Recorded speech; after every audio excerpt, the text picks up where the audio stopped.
I'm on the phone with Meghan Morrison, and I was just wondering, Meghan, how is your touring going this far? It's been quite an experience. Oh my goodness. Yeah, the first couple of shows were pretty intense. Like, a lot of things were going wrong, basically. And, like, I left my bass behind because I thought it'd be safer to rent one here than to take mine on the plane. Yeah. And so I rented a bass here and took it out to the first gig, got there and realized it didn't come with a strap. Oh. So I played the entire gig with myself kind of perched up against the back of a chair trying to rest the bass on my lap. Oh. To play, it was a challenge. And like I brought some backing tracks with me this time, and yeah, the PA system didn't really like them, and they're all like skipping, and some were way too loud, and it was a mess. But it was a good experience, and then the next night was pretty good, and then Friday the bass actually broke. Oh, jeez. Literally, as I was already at the mic. I was just plugging it in, and I stood up, and then the input fell out. Oh. So it's just been like a constant stream of challenges. Like, it's really testing my desire to do this. Wow. I mean, that hasn't wavered at all. But, you know, it's kind of like I'm at this point where I'm really making the decision to go ahead with it. You know, like really commit to music as a career, right? And so I'm thinking this is some sort of a challenge to make sure it's really what I want to do. Yeah. And then the show on Saturday, someone called in and told them I wasn't coming. Oh. Isn't that insane? Wow, as if someone would go to that length to do something like that. I don't even know who would do that. And I got there and they're like, oh, we didn't think you were coming. I was like, what do you mean? Of course I'm coming. They said someone called in. They were going to take down the posters. They had already turned people away. Oh. But that show was the best show so far. It was awesome.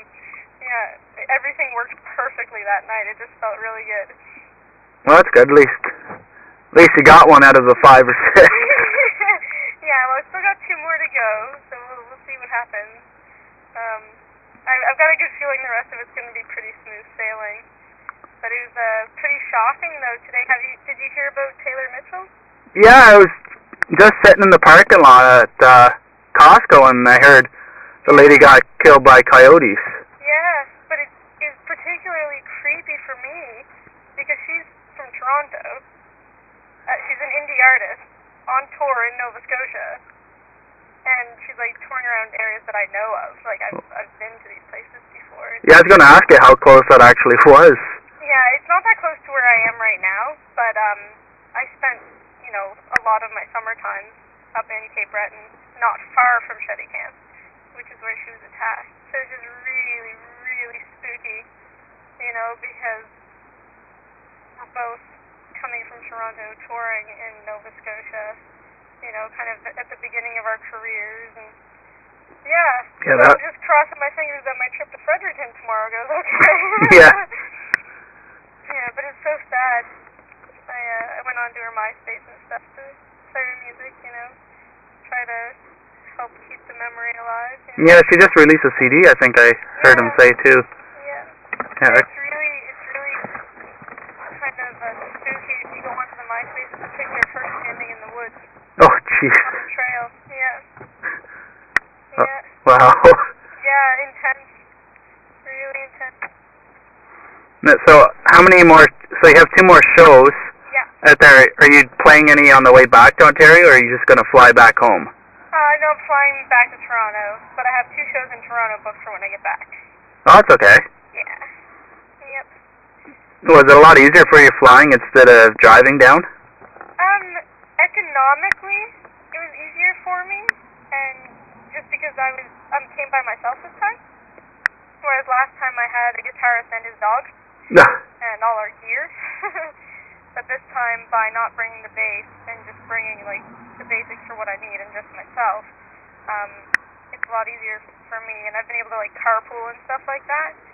So I'm hoping it's more environmentally friendly too, because if it was just me in a car driving all that way, yeah, I'm not so sure that it would make as Yeah. So are you playing out there with a band, or are you just playing by yourself? Yeah, just by myself. Now, how's that working out with the bass? Do you have the band in the box with you? A band in a box. Well, I put together some backing tracks before I left. I put them on a CD. Like, I'm still in the digital stone age, right? I have a Discman. Because I haven't upgraded to an MP3 player yet. But, not that I wouldn't like to, but, you know, until I start selling more CDs, I can't afford to.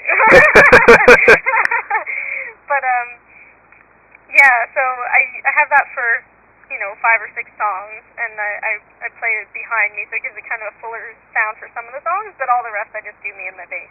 Yeah. Yeah. And it's, you know, it's getting a pretty good reception. I started doing it a while back, and I was, just because I had to, I was forced to, I had no option, right? I didn't have a band, and I don't play guitar, so I just went up and did it myself, and people seem very entertained by that, and I guess it's just different, right? Yeah, the only other solo artist I ever seen playing the bass was Ken Tizard. Oh, yeah? That was the only one I've ever heard of before. Willing to take that risk, going out on the road with the bass, and then his band in the box on his iPod. Oh, yeah?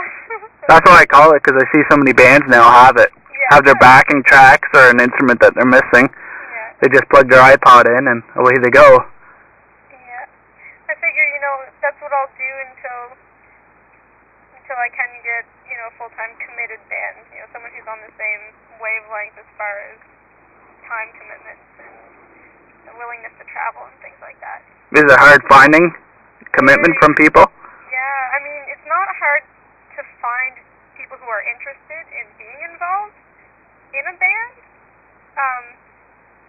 I found all kinds of people who were talented too, you know, great musicians, but not necessarily, you know, when it came time to actually rehearsing and putting the time in, other things became priorities, like friends and girlfriends and things like that. And while those are important, I'm looking for someone who takes it more seriously, and that's hard to find. Yeah. Not too bad, but I don't know. You always find some people that are very interested, and others still play with you for a couple shows and leave you in the dark. Yeah. Have you come across that yet? Yeah, actually, in the Pearl of those days, we had auditioned a drummer, and he joined us. I actually knew because I worked with him. He played one show with us, which was actually a show his sister had arranged, because it was a benefit thing.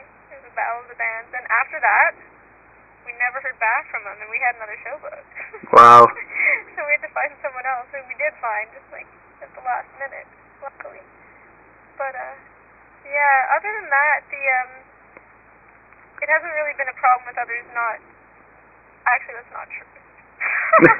One of the people I auditioned in Toronto, very good musician, seemed very into it, seemed to have the right kind of mindset, but was always not showing up or having to reschedule at the last minute when everybody else was already there.